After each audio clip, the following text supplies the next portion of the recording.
अरे बाप रे बाप, यहाँ तो सब सोना ही सोना है। कहीं मैं कोई सपना तो नहीं देख रहा हूँ ना? अरे नहीं नहीं, ये सपना नहीं, ये तो हकीकत है। चलो जल्दी से मैं कुछ सोने के सिक्के ले लेता हूँ।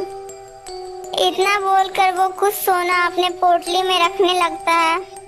हाँ हाँ, अब इतना सोना मेरे संपूर्ण जीवन के लिए पर्याप्त है, लेकिन वो चकमक डिबिया कहाँ पर है? तभी उसकी नजर एक चमकदार वस्तु पर पड़ती है। अरे वाह, ये तो कितना चमक रहा है। मुझे तो लगता है कि यही वो चकमक डिबिया है।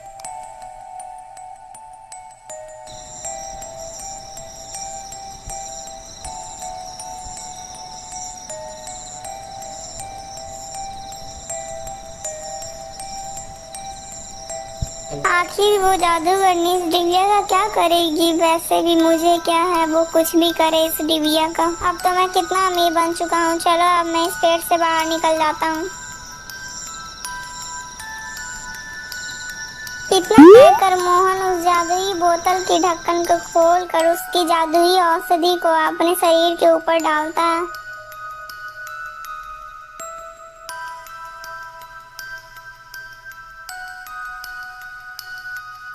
अरे वाह युवक, तुम तो कितने बहादुर हो। जिस कार्य को कोई नहीं कर पाया वो तो तुमने कर दिखाया।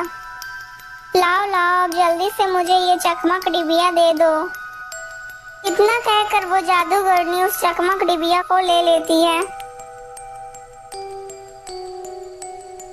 वैसे आप बुरा न माने तो मैं आपसे एक बात पूछना चाहता हूँ। हाँ हाँ युवक, पूछो, तुम क्या पूछना चाहते हो?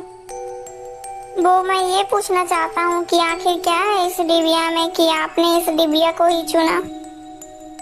अरे युवक, तू इस डिबिया के बारे में ना ही पूछ तो अच्छा है। अच्छा अब ठीक है, मैं चलती हूँ। इतना बोलकर जादूगरनी फिर गायब हो जाती है।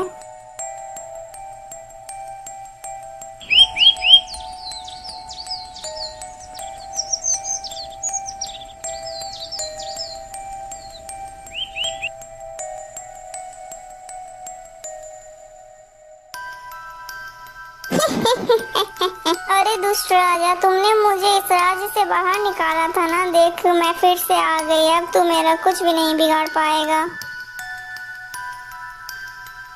सिपाहियों, इस पागल जादूगरनी को पकड़ कर लेकर जाओ और कारागार में डाल दो। हे चकमक डिबिया, तू इस महल के सभी लोगों को बेहोश कर सबको मेरा गुलाम बना दे। राजमहल के सभी लोग उस जादूगरनी के बस में हो जाते हैं।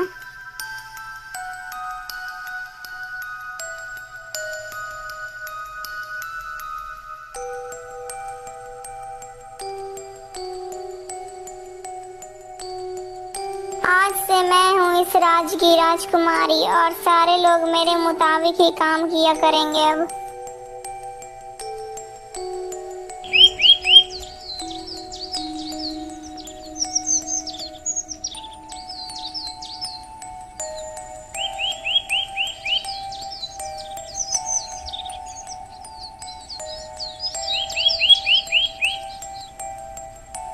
आज तो शिकार ढूंढते ढूंढते कितना समय गुजर चुका है, लेकिन अभी तक कोई शिकार दिखाई नहीं दिया है। शिकारी यही सब सोचते हुए जा रहा होता, तभी उसके कानों में कुछ आवाज सुनाई देती है। अरे ये कैसी आवाज है? मुझे तो लगता है कि कोई जानवर कुछ खा रहा है। अरे ये आवाज तो झाड़ियों की तरफ से आ रही है। चलो मैं चलकर देखता हूँ। शिकारी फिर झाड़ियों के पीछे जाकर देखता है, तब उसे दिखता है कि एक सूअर तरबूज का फल खा रहा है। अरे वाह वाह वाह, मुझे शिकार तो मिल गया। इसका शिकार करने के बाद मुझे पूरा एक हफ्ते तक कोई शिकार करने की जरूरत नहीं पड़ेगी। इतना कहकर वो शिकारी अपना धनुष बाण संभालता है और उस सूअर पे अपना निशाना लगाता है और फिर वो निशाना उस सूअर पे लगा देता है।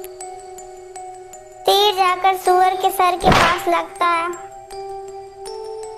सूअर को निशाना लगते ही सूअर बहुत ही तेजी से भागने लगता है। यह सब देखकर शिकारी भी उस सूअर के पीछे पीछे भागने लगता है। फिर सूअर जाकर एक किसान की खेत में गिर पड़ता है।